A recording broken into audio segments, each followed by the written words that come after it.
Hai anak-anak, kali ini Mister akan menjelaskan materi untuk pelajaran PPKN, masih dari tema 1, subtema yang kedua, dan materi PPKN kita adalah tentang sikap toleransi dan kerjasama.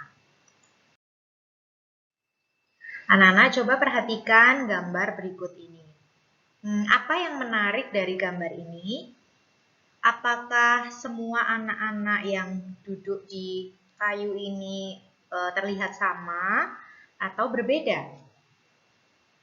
Nah, gambar ini sedikit menceritakan kepada kita bahwa anak-anak ini ternyata memiliki penampilan yang berbeda-beda.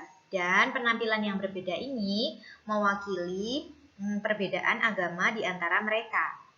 Ada yang mengenakan kerudung, ada yang mengenakan udeng atau ikat kepala seperti yang ada di Bali. Kemudian ada juga yang memakai baju congsam khas Tionghoa atau penganut Konghucu, dan juga ada yang mengenakan pakaian seperti layaknya biksu kecil.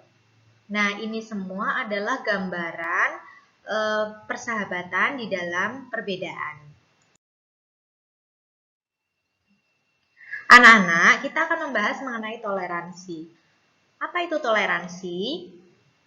Toleransi atau toleran secara tata bahasa ini berasal dari bahasa Latin yaitu tolerare yang berarti sabar dan menahan diri. Toleransi ini juga dapat berarti suatu sikap saling menghormati dan menghargai antar kelompok atau antar individu atau bisa juga perseorangan, baik itu dalam masyarakat ataupun dalam lingkup yang lain.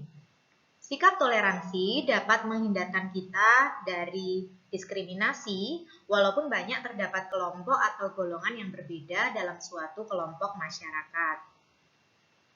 Contoh sikap toleransi secara umum misalnya, menghargai pendapat mengenai pemikiran orang lain yang berbeda dengan kita, serta saling tolong-menolong antar sesama manusia tanpa memandang suku, ras, agama, maupun golongan.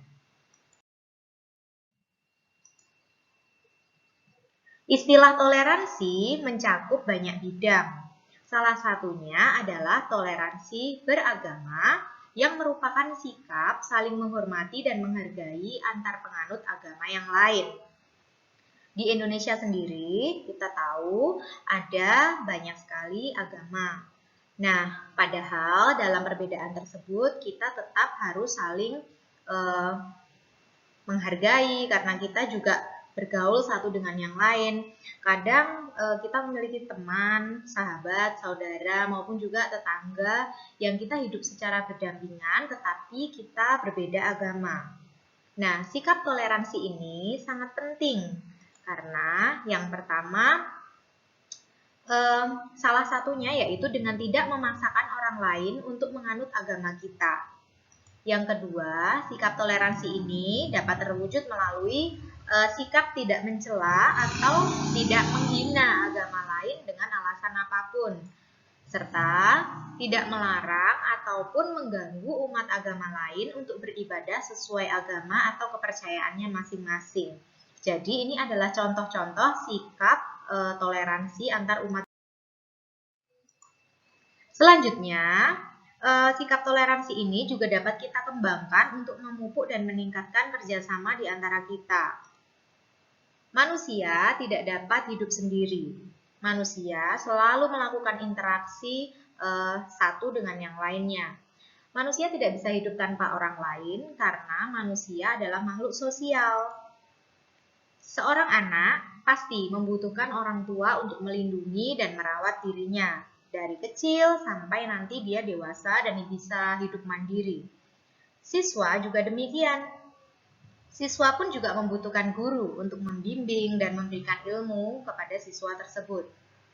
Saat ini mungkin anak-anak tidak hanya memerlukan guru untuk membimbing kalian dalam belajar, tetapi karena belajar kalian di rumah, kita melakukan pembelajaran jarak jauh, maka peran orang tua pun saat ini juga sangat penting karena orang tua pun juga bisa menjadi guru kalian di rumah. Bahkan seorang penjual pun juga memerlukan atau membutuhkan pembeli. Nah, hal inilah yang kita sebut dengan interaksi sosial, di mana interaksi sosial tersebut membutuhkan kerjasama yang baik.